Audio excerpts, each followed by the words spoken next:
আসসালামু আলাইকুম, কেমন আছো সবাই? আজ আমি তোমাদেরকে দেখাবো হ্যাঙ্গিং প্ল্যান্ট। এই হ্যাঙ্গিং প্ল্যান্টটা আমি খুব সহজে বাসায় কিভাবে বানিয়েছি তা দেখে নাও। প্রথমে আমি দইয়ের খালি একটি পট রং করে নিয়েছি নিজের ইচ্ছে মতো। এরপর আমি আমাদের ফেলে দেওয়া হেডফোনের তারগুলোকে একটু ছোট বড় বিভিন্ন আকৃতিতে কেটে নিয়েছি এবং গ্লু গান দিয়ে পাতার শেপে সেই তারের দুই সাইড থেকে ফিল আপ করে উপর থেকে পাতাগুলো যত বড় দিয়েছি, নিচে থেকে আমি আস্তে আস্তে পাতাগুলো একটু ছোট করে দিয়েছি, যেন দেখতে একটু ন্যাচারাল ওয়েভ আসে।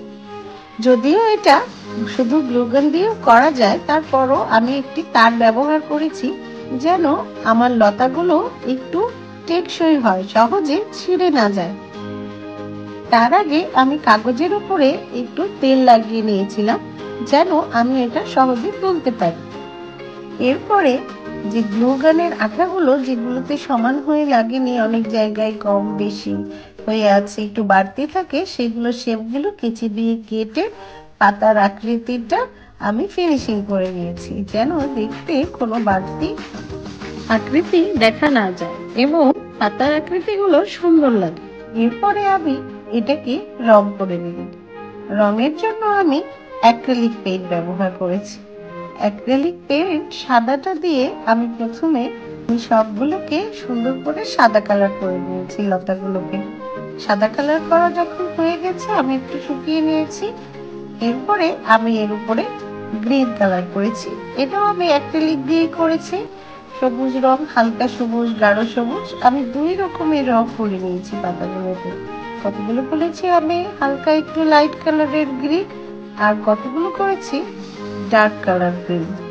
ডার্ক কালার গ্রিন করেছি এবং হালকা করেছি, কারণ পাতাগুলো দুই রঙের করলে দেখতে খুব বেশি সুন্দর লাগে। এক রঙের থাকে দেখতে ন্যাচারাল লুকটা ঠিক মতো আসে না।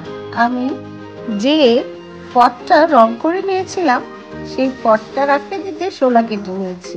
ভিতরে কিছু শোলা দিয়ে টাইট করে শোলাটাকে বসিয়ে দিয়ে তাতে গ্রিন কালার করে নিয়েছি যেন দেখতে সিমিলার লাগে। এরপরে আমি কিছু ঘাসের আকৃতি গ্লুগান দিয়ে করে নিয়েছিলাম ছোট ছোট, সেগুলোকেও গ্রিন কালার করে নিয়েছি।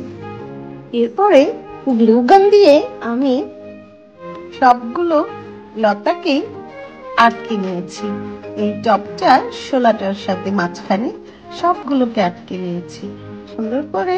একটা একটা লাইট কালার, একটা একটা ডিপ গ্রিন কালার দিয়ে আমি লতাগুলোকে আটকে নিয়েছি। লতাগুলো যখন আটকানো হয়ে গেছে, তার সাথে আমি একটু একটু ঘাসও আটকে দিয়েছি যেন দেখতে একটু রিয়েলিস্টিক লাগে, ন্যাচারাল লাগে। তবে আমাদেরকে মনে রাখতে হবে, যতক্ষণ না এটা সেট হয়ে যায়, আমাদেরকে গ্লু গানের আঠার সাথে হাত দিয়ে ধরে রাখতে হবে, না হলে এটা খুলে আসবে। এরপরে আমি ঘাসগুলোকেও, ছোট ছোট ঘাসগুলো যেগুলো বানিয়ে নিয়েছিলাম, সেগুলোকেও মাঝখানে মাঝখানে করে আটকে দিয়েছি। লতাগুলো সেট করা কমপ্লিট হয়ে গেলে আমি এটাকে একটি হ্যাঙ্গার অথবা শিকাতে করে ঝুলিয়ে রাখবো। দেখো, এটা আমি তোমাদের কাছে থেকে দেখিয়ে দিলাম কেমন লাগছে। এরপরে আমি একটি শিকাতে এটাকে হ্যাঙ্গিং করে ঝুলিয়ে দিয়েছি। এটা কিন্তু দেখতে খুব সুন্দর হয়েছে।